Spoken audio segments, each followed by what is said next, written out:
आज भी देश में कई ऐसे लोग हैं जो भूखे पेट सोने को मजबूर हैं। किसी के पास एक वक्त का खाना नहीं है तो कोई दूसरे के हिस्से का खाना फेंक देता है। ये सिर्फ भारत की ही बात नहीं है, बल्कि कई देशों में ऐसा देखने और सुनने को मिलता है। हर साल ग्लोबल हंगर इंडेक्स निकलता है, जिसमें ये पता चलता है कि कौन सा देश भूखमरी के मामले में कहां खड़ा होता है। अगर 2022 के ग्लोबल हंगर इंडेक्स की बात करें तो 121 देशों में 107वां स्थान दिया गया है। आज से 3 दिन पहले 15 अक्टूबर को GHI 2022 में कहा गया है कि भूख के मामले में भारत की हालत काफी खराब है, लेकिन भारत सरकार ने इसे खारिज कर दिया है। महिला और बाल विकास मंत्रालय ने इस रिपोर्ट को सिरे से नकार दिया है। सालाना इस रिपोर्ट को जारी करने वाली आयरलैंड और जर्मनी की गैर सरकारी संस्था concern world wide and wealth hunger health ने साल 2022 में भारत को 121 देशों में 107वां स्थान दिया है। आलम यह रहा है कि भयंकर आर्थिक संकट से जूझ रहा पड़ोसी देश श्रीलंका भी इस मामले में भारत को मात दे चुका है। ये 2 साल में दूसरी बार हुआ है जब महिला और बाल विकास मंत्रालय ने शनिवार 15 अक्टूबर को ग्लोबल हंगर इंडेक्स यानी कि GHI को नकार दिया है। इसमें 121 देशों में भारत को 107वें पायदान पर रखा गया है। इस इंडेक्स में श्रीलंका 66, म्यांमार 71, नेपाल 81 और बांग्लादेश 84 से पीछे रखते हुए 100 में से 29.1 का स्कोर दिया गया है। मंत्रालय का कहना है कि वैश्विक भूख का हिसाब लगाने के लिए केवल बच्चों पर केंद्रित माप यानी कि मैट्रिक्स का इस्तेमाल नहीं किया जाना चाहिए।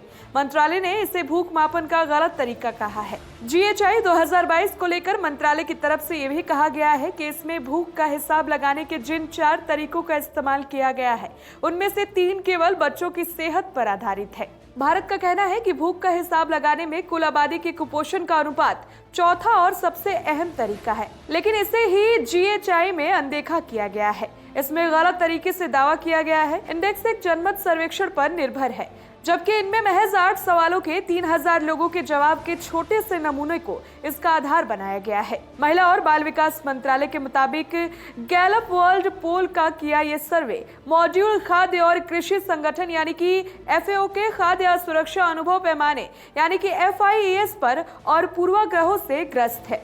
इस तरह से देखा जाए तो भूख का हिसाब लगाने का ये तरीका सही नहीं है, क्योंकि इसमें पूरी आबादी शामिल नहीं की गई है। मंत्रालय ने कहा है कि इससे वैश्विक स्तर पर भारत की छवि को लगातार बिगाड़ने की कोशिश की जा रही है। इसमें देश में भूख को एक मुसीबत के तौर पर पेश किया गया है। GHI 2022 की रिपोर्ट साफ तौर से ये कह रही है कि भारत अपनी आबादी की खाने पीने और भरण पोषण की जरूरतों को पूरा करने की कुव्वत नहीं रखता है। मंत्रालय का कहना है कि इस रिपोर्ट में भारत की कोविड महामारी के दौरान अपने नागरिकों को मुहैया कराई गई खाद्य सुरक्षा को भी सिरे से नकार दिया गया है। आखिर क्या पैमाने होते हैं जिसके आधार पर GHI का हिसाब लगाया जाता है, और क्यों महिला और बाल विकास मंत्रालय ने इस रिपोर्ट को खारिज कर डाला है?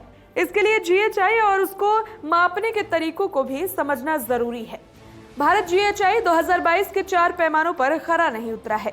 बच्चों के खतरनाक कुपोषण भारत में साल 2014 से 15.1% के मुकाबले साल 2022 में 19.3% पर जा पहुंचा है।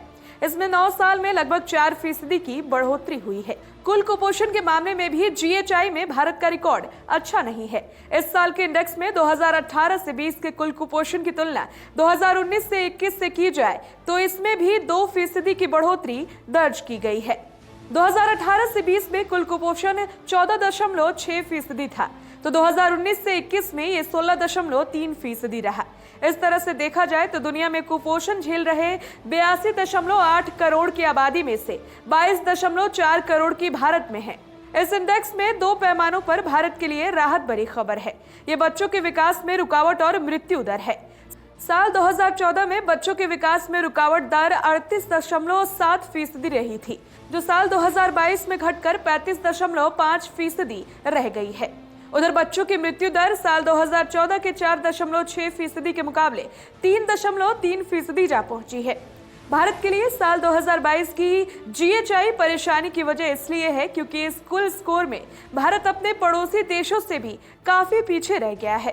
साल 2014 में GHI में भारत का कुल स्कोर 28.2 रहा था और साल 2022 में ये बढ़कर 29.1 पहुंच गया है। Special report the VOV India.